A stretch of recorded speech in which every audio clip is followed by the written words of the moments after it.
بسم اللہ الرحمن الرحیم۔ محترم ناظرین السلام علیکم ورحمۃ اللہ۔ نوا فاؤنڈیشن کی جانب سے بہترین دینی تعلیم کا سلسلہ معصوم یقوم face to face international online classes کے ذریعہ پوری دنیا میں جاری و ساری ہے۔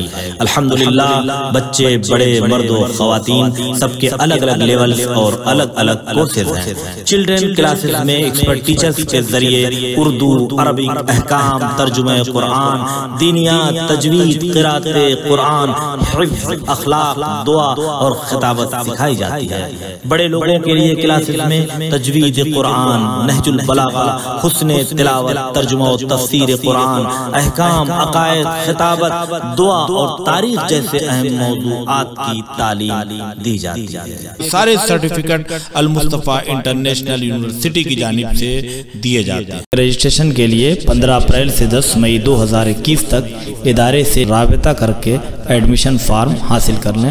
انشاءاللہ ساری نیو کلاسز 15 مئی 2021 سے اسٹارٹ ہو رہی ہیں۔ اعوذ باللہ من الشیطان الرجیم، بسم اللہ الرحمن الرحیم۔ اللہم صلی علی محمد وآل محمد وعجل فرجہم۔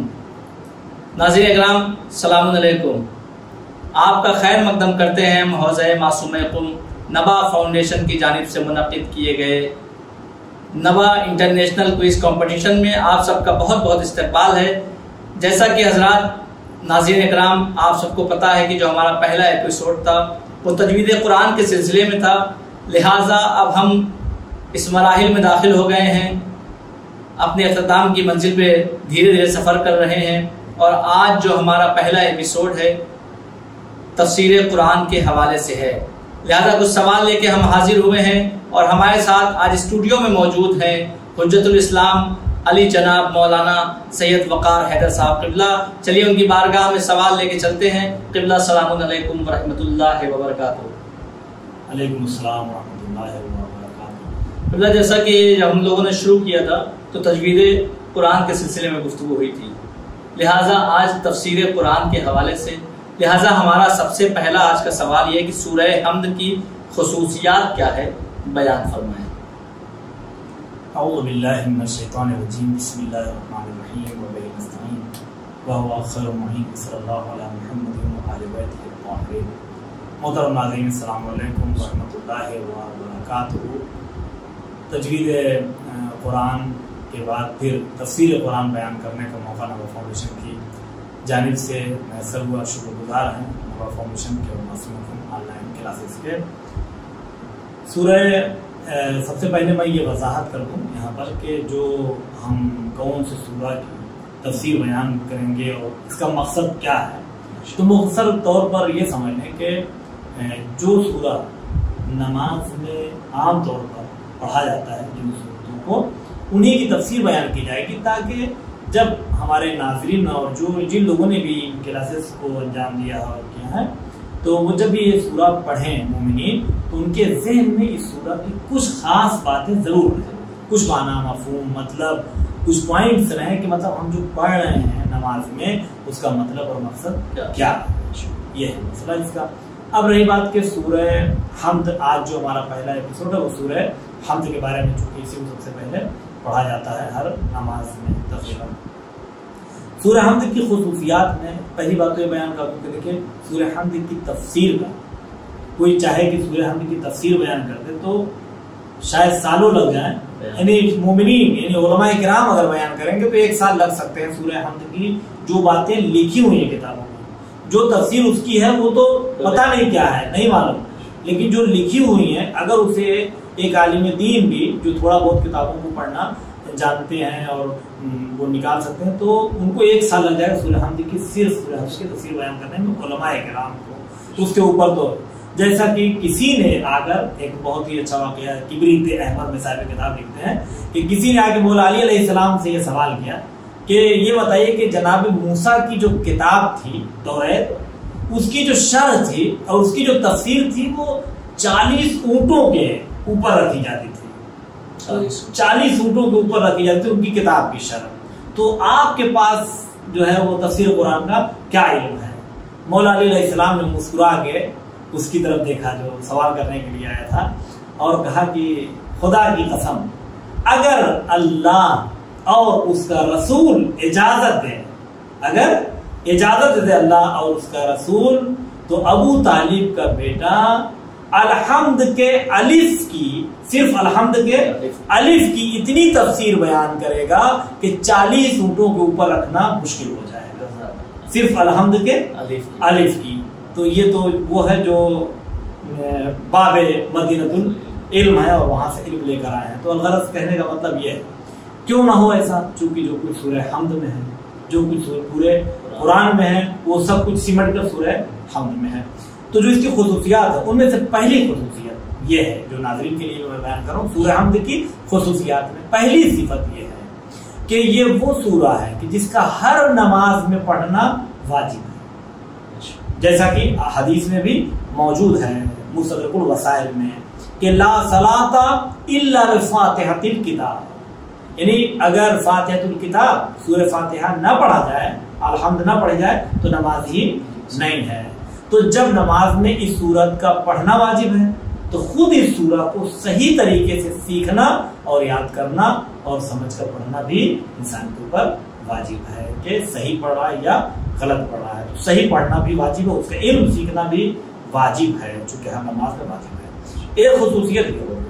دوسری خصوصیت یہ ہے کہ جو کچھ پورے قرآن کریم میں ہے، جیسا کہ مولا علیہ السلام کے اس میں، وہ سورہ حمد میں ہے، اسی لیے اسے ام الکتاب بھی کہتے ہیں۔ ام الکتاب کیوں کہتے ہیں ام الکتاب؟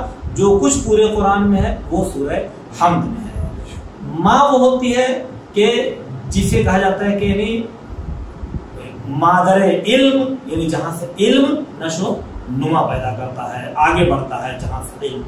سورہ حمد کو ام الکتاب، مادر کتاب، یعنی اس کا مطلب یہ کہ سورہ حمد ہی وہ اصلی مرکز ہے کہ جہاں سے پورے قرآن جہاں سے پھیلا ہے نکل کے۔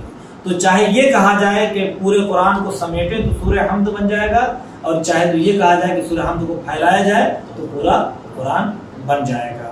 تو اس لیے اس کو کہا جاتا ہے ام الکتاب، مادر قرآن۔ دوسری چیز یہ ہے اس میں نام کے معاملے میں کہ چونکہ یہ سورہ وہ ہے کہ جو 2 مرتبہ پورا مکمل، ہر سورہ کی خاصیت تھی 1 آیت 2 آیت 5 آیت 3 آیت، صحیح کی سب، لیکن پورا مکمل جو سورہ پیغمبر اسلام صلی اللہ علیہ وسلم پر نازل ہوا پہلا سورہ حمد ہے، اور یہ 2 مرتبہ مکمل طریقے سے نازل ہوا ہے، مکہ میں بھی نازل ہوا ہے اور مدینہ میں بھی نازل ہوا ہے یہ سورہ۔ اسی لیے اور 2 کو عربی میں ثانی یا مثانی کہتے ہیں، اور اس میں 7 آیتیں ہیں، 7 کہتے ہیں سب کو اور مثانی کہتے ہیں 2 کو، سبع مثانی، سبع مثانی بھی کہتے ہیں اس سورہ کو، اسی لیے 7 آیتیں، مثانی 2 مرتبہ یہ نازل ہوئی، ایک تفسیر نہیں ہے پہلا۔ اور اس کے علاوہ جو کچھ میں نے کہا کہ اس میں سب کچھ اس کے اندر ہے۔ اب دیکھیے ایک نام اس کا بہت مشہور ہے، کسی کا انتقال ہو کہتے ہیں فاتحہ پڑھتے ہیں، سورہ فاتحہ۔ اسے فاتحہ جو بہت مشہور ہے، میں چاہتا ہوں کچھ چیزیں جو ہمارے بچے سنیں اور بھائی جو نوجوان بھائی سنیں اور بھی لوگ سنیں تو سمجھے کہ کیا چیزیں ہیں۔ سورہ فاتحہ کیوں کہتے ہیں اس کو؟ فاتحہ فتح سے کھلنا، کھلنا، چونکہ قرآن کھلتا ہے جب اسٹارٹ کرتے ہیں آپ پڑھنے کے لیے تو کہاں سے کھلتا ہے، کہاں سے اسٹارٹ ہوتا ہے؟ سورہ حمد سے، چونکہ پہلا سورہ ہے، سورہ حمد سے اسٹارٹنگ ہوتی ہے، قرآن کھلتا ہے یہاں سے، اس لیے اس کا نام فاتحۃ الکتاب بھی ہے، کتاب کا کو اسٹارٹ کرنے والی سورہ، جہاں سے کتاب اوپن ہو رہی ہے وہاں سے۔ اس کے علاوہ یہ جو سورہ ہے شیخ مفید کتاب الاختصاص میں لکھتے ہیں کہ پیغمبر اسلام سے یعنی سورہ کا ثواب کیا ہے، بہت ثواب لکھے ہیں، میں ایک ثواب یعنی جس میں تقریباً سب جمع ہو جائے گا کہ کتنا کیا پڑھنے کا ثواب ہے، تو میں نے شیخ مفید کتاب الاختصاص میں لکھتے ہیں کہ پیغمبر اسلام صلی اللہ علیہ وسلم سے پوچھا گیا کہ حضور آپ یہ بتائیے کہ سورہ حمد پڑھنے کا ثواب کیا ہے، سورہ حمد پڑھنے کا ثواب کیا ہے؟ تو حضور صلی اللہ علیہ وآلہ وسلم یہ فرماتے ہیں کہ سورہ حمد کا ثواب تمام آسمانی کتابوں کی تلاوت کرنے کے ثواب کے برابر ہے، یعنی چاہے وہ تورات ہو، توریت ہو، انجیل ہو، زبور ہو، قرآن، ساری آسمانی کتابوں کی تلاوت کے برابر صرف اور صرف سورہ حمد کی تلاوت ہے، کہ کوئی اگر سورہ حمد کی تلاوت کرتا ہے تو یہ اس کے برابر ہے۔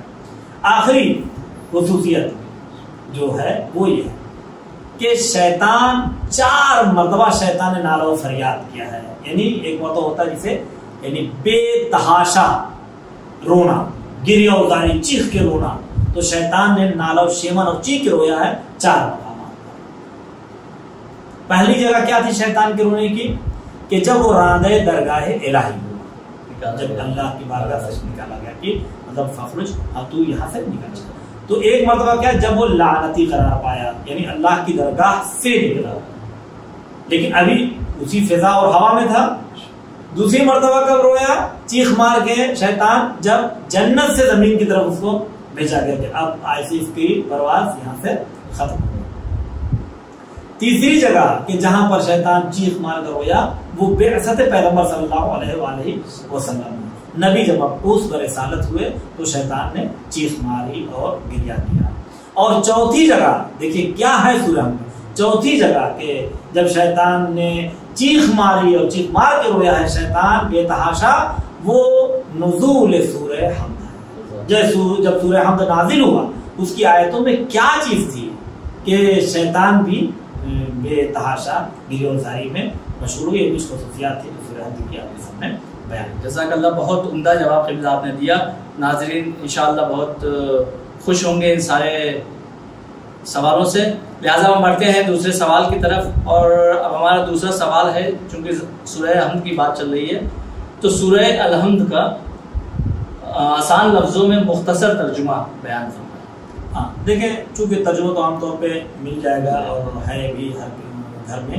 آپ لوگ کو فرمان علی صاحب، عبدال صاحب یا علامہ جواہری صاحب، ان لوگوں کی کسی کے بھی ترجمے سے آپ اگر دیکھ لیں اور اپنے ایگزام کی بھی تیاری کریں تو کوئی مسئلہ نہیں. ہم آسان طریقے سے کچھ چیزیں بتا دے رہے ہیں، جیسے بسم اللہ الرحمن الرحیم، یعنی شروع میں کرتا ہوں اللہ کے نام سے جو عظیم اور دائمی رحمتوں والا ہے، بہت زیادہ مہربان اور بہت زیادہ رحم کرنے والا ہے. یہ بسم اللہ الرحمن الرحیم ترجمہ. الحمدللہ رب العالمین، تمام تعریفیں، ساری تعریفیں اس اللہ کے لیے ہیں جو عالمین کا پالنے والا ہے.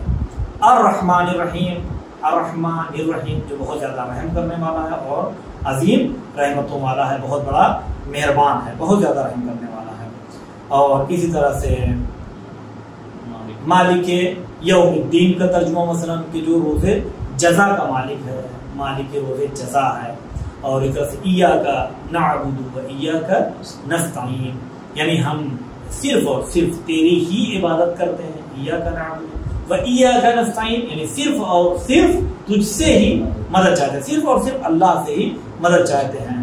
اور پھر اہدنا الصراط المستقیم، اہدنا الصراط المستقیم، تو اس میں کہ ہمیں سیدھے راستے کی ہدایت فرماتا رہ، یعنی ہمیشہ ہمیں سیدھے راستے پر قائم و دائم رکھ، ہماری ہدایت فرماتا رہ. کبھی بھی اپنی ہدایت کا دروازہ ہمارے اوپر اے اللہ بند نہ کر، ہمیشہ سیدھے راستے کی راہ ہمیں دکھاتا رہ اور سیدھے راستے پر ہمیں باقی رکھ، قائم رکھ. کون سا راستہ؟ صراط الذین انعمت علیہم، ان لوگوں کا راستہ جس پر تم نے نعمتیں نازل کی ہیں، ان لوگوں کا راستہ جس پر نعمتیں نازل کی ہیں. غیر المغضوب علیہم ولا الضالین، ان لوگوں کا راستہ نہیں جن پر تیرا غضب نازل ہوا ہے، اور نہ ان لوگوں کا راستہ جو گمراہ ہیں، ان لوگوں کا راستہ نہیں چاہیے. اور جن لوگوں کے راستے پر تم نے جن لوگوں پر نعمتیں نازل کی ہیں ان کا راستہ چاہیے.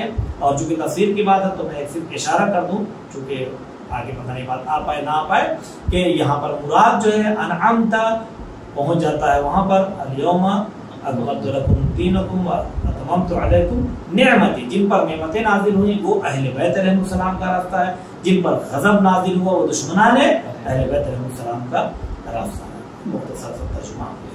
ناظرین جیسا کہ آپ دیکھ رہے ہیں کہ ہم بیسک آپ کے سامنے لے کے آئے، ایک دم شروعاتی چیز، تاکہ جو ہمارے بچے ہیں کمسین ہیں وہ بھی ان سوالوں کو سمجھ سکے. لہٰذا ہم بڑھتے اپنے تیسرے سوال کی طرف. اور قبلہ ہمارا جیسا کہ ابھی آپ نے بسم اللہ کی تعریف کی، لہٰذا ہمارا تیسرا سوال یہ ہے کہ بسم اللہ الرحمن الرحیم کی اہمیت اور مختصر تفسیر بیان کریں. دیکھیں بسم اللہ الرحمن الرحیم وہی بات ہے کہ یہ اور جو کچھ سورہ حمد میں ہے وہ کہاں ہے؟ بسم اللہ الرحمن الرحیم میں ہے. تو جب ساری آیات کا اور سارے کلمات الہیہ کا سرچشمہ جو ہے وہ بسم اللہ الرحمن الرحیم ہے. جب بھی کوئی اہم کام شروع کیا جاتا ہے، کہیں پر بھی ہوتا ہے، کسی بھی چیز کا کوئی کام ہوتا ہے تو کسی نہ کسی کے نام سے ہوتا ہے. عرب والے بھی لات و عزا و حبل ان لوگوں کا نام لے کر، اپنے خداؤں کا نام لے کر کرتے ہیں. لیکن اللہ کے رسول نے اور اللہ نے جو ہے وہ اپنے حکم کے ذریعے سے خدا تعالیٰ نے ہر کام کا آغاز صاحبان ایمان کے لیے اپنے نام کے ذریعے سے منسوخ کیا ہے، بسم اللہ الرحمن الرحیم کے ذریعے سے. اور اس کی اتنی زیادہ تاکید ہے کہ تفسیر البیان جلد 1 صفحہ نمبر 461 میں پیغمبر اسلام کی حدیث نقل ہے کہ کل امر ذی بال، ہر کوئی بھی ایک بڑا اہم کام، کوئی بھی اہم کام ایسا کہ جس کی ابتدا لم یذکر فیہ اسم اللہ، جس میں اللہ کا نام نہ لیا جائے، اگر اللہ کا نام نہیں لیا جاتا فہو ابتر، تو وہ کیا ہے، کامیاب نہیں ہو سکتا. تو کامیابی کے لیے ہر اہم کام میں ضروری ہے کہ بسم اللہ الرحمن الرحیم کہا جائے. یہ عادت کہاں سے پڑے گی؟ اپنے بچوں سے اسٹارٹنگ سے ان سے جب بھی جو کام بھی کروائیں، لکھنا ہو بسم اللہ الرحمن الرحیم، پڑھنا ہو بسم اللہ الرحمن الرحیم، کھانا ہو بسم اللہ الرحمن الرحیم، پینا ہو بسم اللہ الرحمن الرحیم، جا رہا کہیں بسم اللہ الرحمن الرحیم، آیا اندر کہیں بسم اللہ الرحمن الرحیم. ہر کام کی ابتدا بسم اللہ الرحمن الرحیم. کوئی کام شروع کرنا چاہتا ہے کہیں بسم اللہ الرحمن الرحیم سے آغاز کریں. تو بہرحال ان سب چیزوں کی وجہ سے بہت سی برکتیں انسان کی زندگی میں حاصل ہوتی ہیں اور بہت سی مشکلات کی وجہ سے دور ہوتی ہیں. ایسا نہیں کہ کوئی فرق نہیں پڑتا بسم اللہ کہنے اور نہ کہنے سے. جو لوگ کہتے ہیں وہ اس کی برکت سے آگاہ ہیں، اور جو نہیں کہتے ہیں انہیں خبر ہی نہیں ہے بسم اللہ کی برکت کیا ہے. وہ ہمیشہ یہ ہنر ہوتے ہیں اپنی قسمت اور تقدیر. تو ایک چیز تو یہ ہو گئی. دوسری چیز یہ ہے کہ اللہ نے یہ ایسی آیت ہے بسم اللہ الرحمن الرحیم، پیغمبر کی خصوصیات میں سے یہ ہے کہ اللہ نے سورہ حمد کو پیغمبر کے لیے مخصوص کر رکھا. صرف ایک آیت انبیاء ما سبق کو دیا تھا اس میں سے، بسم اللہ الرحمن الرحیم، جس کا کچھ یوز نظر آتا ہے تھوڑا تھوڑا. جیسے میں یہ دو اشارہ کرتا ہوں، مثلا جناب نوح نے جب کشتی پہ لوگوں کو بٹھانا شروع کیا تو کہا بسم اللہ مجراہا و مرساہا، کہ یہ جو کشتی ہماری چل رہی ہے یہ اللہ کے نام سے ہی اس کا چلنا اور رکنا ہے. یہ سورہ ہود میں ہے کہ بسم اللہ، سورہ ہود کی آیت نمبر 41 میں ہے، جناب نوح نے فرمایا. اسی طرح سورہ نمل کی آیت نمبر 30 میں جناب بلقیس کو جب خط لکھا ہے جناب سلیمان نے جب بلقیس کو خط لکھا ہے جو ملک سبا کی شاید تھی، تو ان کو جو خط لکھا ہے تو قرآن مجید میں یہ سورہ نمل کی آیت 32 میں موجود ہے کہ لکھے انہو من سلیمان انہو بسم اللہ الرحمن الرحیم. خط کا عنوان بسم اللہ سے کیا ہے، اور شاید خط کی ابتدا میں بسم اللہ لکھا ہے تو وہیں سے یہ سلسلہ اسٹارٹ ہو گیا ہو. تو بسم اللہ اسی لیے کہا جاتا ہے کہ قرآن مجید میں پوچھا جاتا ہے، پھنسانے کے لیے ایک سوال پوچھا جاتا ہے لوگوں کو تھوڑا سا وہ کرنے کے لیے کہ بھئی قرآن میں کتنے سورہ ہیں؟ لوگ کہتے ہیں 114. کس میں بسم اللہ نہیں ہے؟ کہتے ہیں سورہ توبہ میں بسم اللہ الرحمن الرحیم نہیں ہے. پھر کہتے ہیں اچھا تو پھر کل کتنے بسم اللہ ہوئے؟ تو اب جو نہیں جانتا وہ کہتے ہیں قرآن میں کل 113 ہیں، لیکن 113 نہیں 114 ہیں. کیوں؟ چونکہ اگر ایک سورہ توبہ میں بسم اللہ الرحمن الرحیم نہیں ہے تو سورہ نمل میں 2 مرتبہ بسم اللہ الرحمن الرحیم ہے. ایک اسٹارٹنگ میں ہے، بہت سے لوگوں نے یہ تو سنا ہوگا کہ 2 مرتبہ ہے سورہ، مگر کیوں ہے وہ میں بتا رہا ہوں. ایک تو اسٹارٹنگ میں جیسے ہر سورت کے آغاز میں، اور ایک جناب سلیمان کا خط اور نامہ لیٹر جہاں سے اسٹارٹ ہوا ہے وہاں پر انہوں نے لکھا بسم اللہ الرحمن الرحیم. تو یہ ایک مسئلہ اس کا تھا کہ جناب سلیمان نے بھی بسم اللہ الرحمن الرحیم پورا یوز کیا. رہی بات تفسیر کی تو اس میں ایک چیز جو بہت اہم نقطہ یہاں پر ہے بسم اللہ الرحمن الرحیم کا، وہ یہ کہ بسم اللہ میں ہم یہ کہہ سکتے ہیں کہ یعنی یہ کیوں نہیں کہیں کہ بسم الخالق، اللہ کے نام سے شروع کرتے ہیں نا، ہم کہیں بسم الخالق جس نے خلق کیا اس کے نام سے. اگر کھا رہا ہے تو کہیں بسم الرازق کس کے نام سے؟ جس نے رزق دیا ہے. تو اگر کہیں پہ کسی کا کچھ بھی کہہ سکتے ہیں لیکن ہم نہیں کہتے، نہ بسم الخالق نہ بسم الرازق. وجہ کیوں بسم اللہ؟ اس لیے تفسیر نمونہ میں بھی موجود ہے کہ اس میں یہ لکھا ہے اور بھی کتابوں میں ہے اس کا مفہوم کہ چونکہ یعنی علماء کرام مفسرین بھی کہتے ہیں یہ چیز، چونکہ جب آپ کوئی بھی صفت لگاتے ہیں، جیسے کہتے ہیں کہ اگر آدم کا ذکر کیا تو صرف یا رسول اللہ میں یہ کہوں گا کہ آپ نے علی کے ذکر کو زینت کیوں بنایا، آدم کے ذکر کو کیوں نہیں کہا، نوح کے ذکر کو کیوں نہیں کہا، تو شاید نبی کی آواز میں اس نقطے سے ذرا سا یہاں پہ استفادہ کرنا چاہتا ہوں کہ اگر آدم کا ذکر کرو گے صرف آدم کا تذکرہ ہوگا، نوح کا ذکر کرو گے صرف نوح کا تذکرہ ہوگا، ابراہیم موسیٰ کا ذکر صرف ان کا تذکرہ ہوگا، لیکن جب ذکر علی کرو گے تو آدم کا بھی علم اسی میں ہوگا، نوح کا بھی ہوگا، ابراہیم کا بھی ہوگا۔ اسی طریقے سے اگر ہم اللہ کی کسی بھی صفت کو لے کر آئیں، بسم الخالق بسم الرازق، تو جس صفت کو لائیں گے اسی صفت کا معنی نکلے گا، دوسری صفت اس میں نہیں آئے گی۔ یعنی اگر ہم خالق کہیں گے تو اس میں رازق نہیں آئے گا، اگر ہم رازق کہیں گے تو اس میں خالق نہیں آئے گا،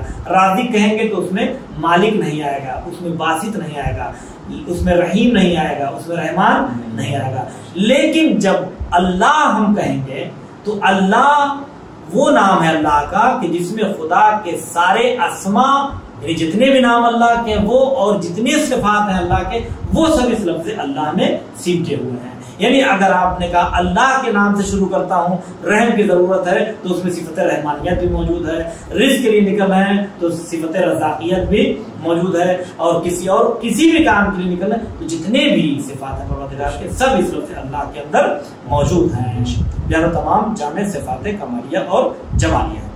اب ایک بات یہاں پر چونکہ مختصر تفسیر کرنی ہے تو ساری چیزوں کی تفسیر نہیں کی جا سکتی ہے، خاص پوائنٹس ہیں۔ ایک مسئلہ رحمان اور رحیم کا کہ رحمان میں اور رحیم میں کیا فرق ہے، نوٹ کر رہے ہیں آپ لوگ بھی سے کہ رحمان اور رحیم میں کیا فرق ہے۔ دیکھیے دونوں کا مطلب ہوتا ہے بہت زیادہ رحم کرنے والا، بہت زیادہ رحم کرنے والا، لیکن فرق کے لیے جو علماء نے بیان کیا میں وہ آپ کے سامنے پیش کر رہا ہوں۔ رحمان کا مطلب ہے بہت زیادہ رحم کرنے والا اور سب پر رحم کرنے والا، بہت زیادہ رحم کرنے والا اور سب پر رحم کرنے والا۔ یعنی اگر اللہ کا دشمن بھی بھوکا ہے تو خدا اسے بھی روٹی دے گا، دوست بھوکا ہے اس کا بھی رزق اللہ اس تک پہنچائے گا۔ وہاں نہ مومن نہ کافر، موسیٰ کو بھی دے گا، فرعون کو بھی دے گا، اور ہو سکتا ہے کہ بہت سی چیزیں مومن سے زیادہ اللہ کافر کو دے دے، دنیاوی جو نعمتیں۔ تو بہت رحمان بہت زیادہ رحم کرنے والا، سب پر رحم کرنے والا، دوست پر بھی دشمن، یہ ہوگی رحمان کی ڈیفینیشن۔ رحیم کا مطلب کیا ہے کہ ہمیشہ رحم کرنے والا۔ رحیم کا مطلب کیا ہوا؟ ہمیشہ رحم کرنے والا۔ رحمان یہ تو بتاتا ہے کہ بہت رحم کرنے والا ہے، یہ نہیں بتاتا لفظ رحمان کب تک رحم کرے گا، دنیا میں بہت رحم کرے گا یا آخرت تک یہ رحمانیت چلتی رہے گی۔ لیکن یہاں پہ اللہ نے ایک لاگ لگا دیا رحمان کے آگے، رحیم۔ رحیم کا مطلب کیا ہوتا ہے پہلے میں شارٹ بتا دوں اور مختصری بتاؤں گا۔ رحیم کا مطلب ہوتا ہے کہ وہ رحمت جو ہمیشہ باقی ہے، نہ ختم ہونے والی رحمتوں کا سلسلہ، یہ ہے رحیم۔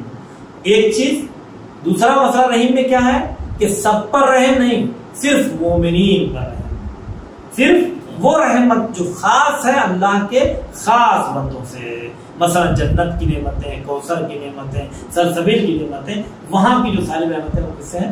مومنین سے مخصوص ہیں۔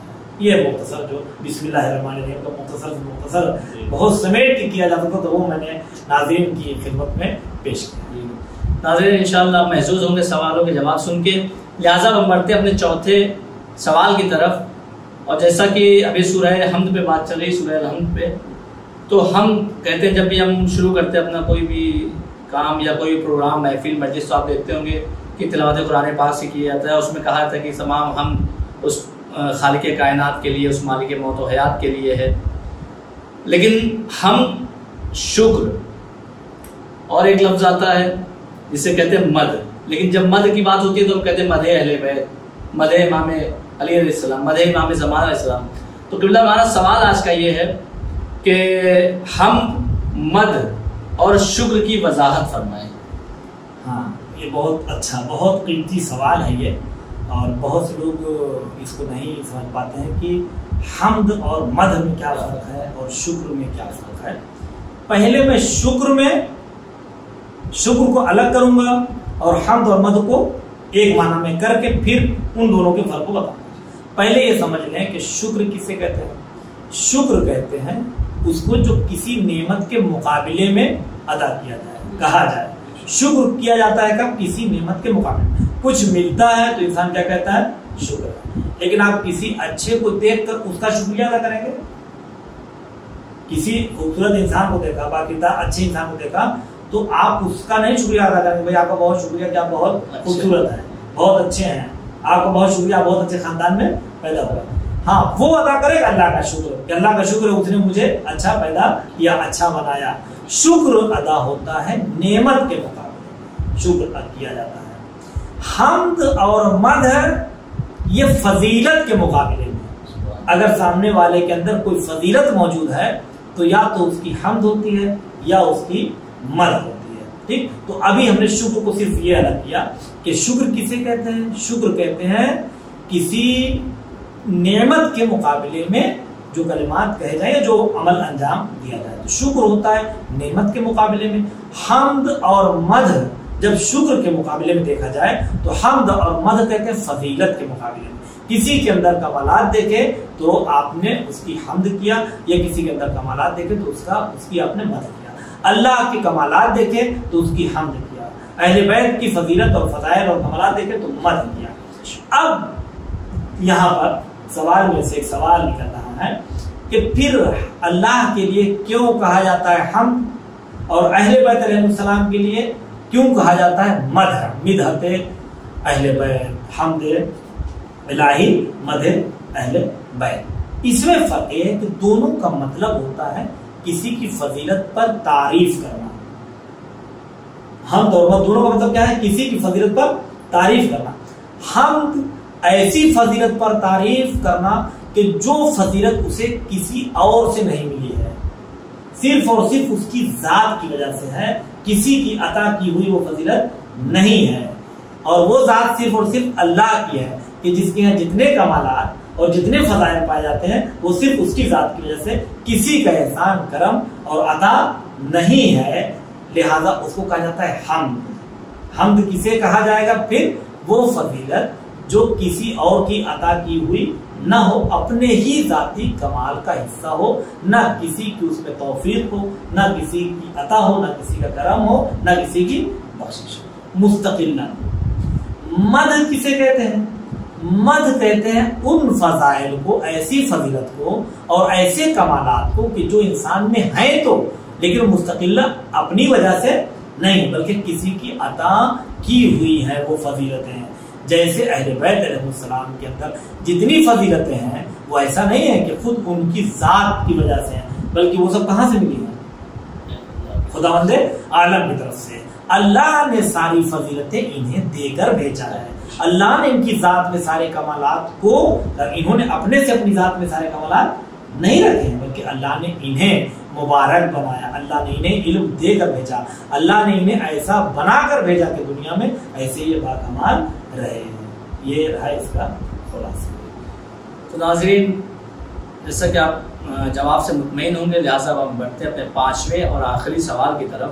اور قبلہ ہمارا پانچواں اور آخری سوال یہ ہے کہ جیسے ابھی آپ سورہ حمد میں آپ نے یہ آیت پڑھی تھی، ایاک نعبد و ایاک نستعین، کہ پروردگار ہم تیری ہی عبادت کرتے ہیں اور تجھی سے مدد چاہتے ہیں، یعنی اللہ سے ہی مدد چاہتے ہیں۔ تو کیا اللہ کے علاوہ کسی اور سے مدد مانگا جا سکتا ہے؟ جیسے ہم لوگ کہتے ہیں یا علی مدد، بچے گر جاتے ہیں یا علی مدد، کوئی مشکل آتی ہے مولا یا علی، یا اور لوگوں کو مدد کے لیے پکارتے ہیں، مدد کے لیے بلاتے ہیں، تو کیا یہ کسی اور سے مدد مانگنا جائز ہے یا کیسا ہے؟ ماشاءاللہ، بہت ہی یہ جو سوال ہے یہ ایسا سوال ہے جو شرک اور توحید کی سرحد کے سوال ہے، توحید اور اس کے مقابلے میں شرک کی سرحد ہے یہ سوال۔ یہیں سے لوگوں کو گمراہ بھی کیا جاتا ہے کہ جب قرآن میں سوال آپ کا یہ ہے کہ جب قرآن میں یہ ہے کہ ایاک نعبد و ایاک نستعین، ہم تیری ہی عبادت کرتے ہیں، تجھ سے ہی مدد چاہتے ہیں، یعنی تیرے علاوہ، ایاک یہ کہہ رہا ہے کہ تیرے علاوہ کسی اور سے ہم مدد نہیں مانگتے، کسی اور سے ہم مدد مانگتے ہی نہیں ہیں۔ تو پھر یہ بتائیے کہ ہم اپنے گھر میں اپنے بھائی سے مدد مانگیں نہ مانگیں، اپنے پڑوسی کی مدد لیں، ہیلپ لیں یا نہ لیں، راستے میں کسی پھنس گئے کہیں کسی کی ہیلپ لیں یا نہ لیں، کسی کی مدد لے سکتے ہیں یا نہیں لے سکتے ہیں، سوال یہ ہے۔ تو دیکھیے اس کا میں جواب دینے سے پہلے ایک مثال دیتا ہوں کہ مثلا کسی کو انڈین گورنمنٹ سے کوئی کام پھنسا ہوا ہے، اسے ہیلپ چاہیے، ٹھیک، انڈین گورنمنٹ سے۔ دیکھیے آپ اکثر گاڑیوں دیکھتے ہوں کہ انڈین گورنمنٹ، بھارت سرکار، تو ایک بار جو ہے وہ کئی لوگ وہاں جمع ہو گئے گاڑی میں، بھارت سرکار پوچھو بھائی کیا بھارت سرکار مطلب، کہا کہ وہ لگتا ہے کہ یہاں پہ یہ پی ایم صاحب کی گاڑی ہے، کہ بھائی بھارت سرکار کا مطلب کہ سرکاری وبھاگ کا کوئی بھی افسر ہوگا تو اس پہ کیا لکھا ہوگا، بھارت سرکار، عام طور پر یہ رہتا ہے۔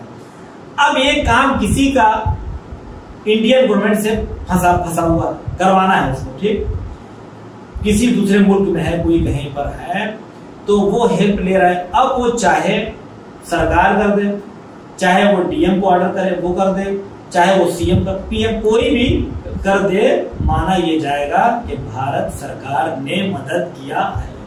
لیکن کوئی بھارت کے مقابلے میں کسی دوسرے ملک سے مدد طلب کرے یا کوئی اور اپنا کام کروانا چاہے تو اسے یہ کہا جائے گا کہ اس نے اپنا کام انڈیا کے مقابلے کسی اور ملک سے کروایا، بھارت سرکار سے نہیں کروایا ہے۔ جب تک پی ایم نے کیا، سی ایم نے کیا، ڈی ایم نے کیا، ایس او نے کیا، داروغہ نے کیا، پولیس نے، جس نے بھی کیا، سب یہ مانا جائے گا کہ بھارت سرکار نے کیا ہے۔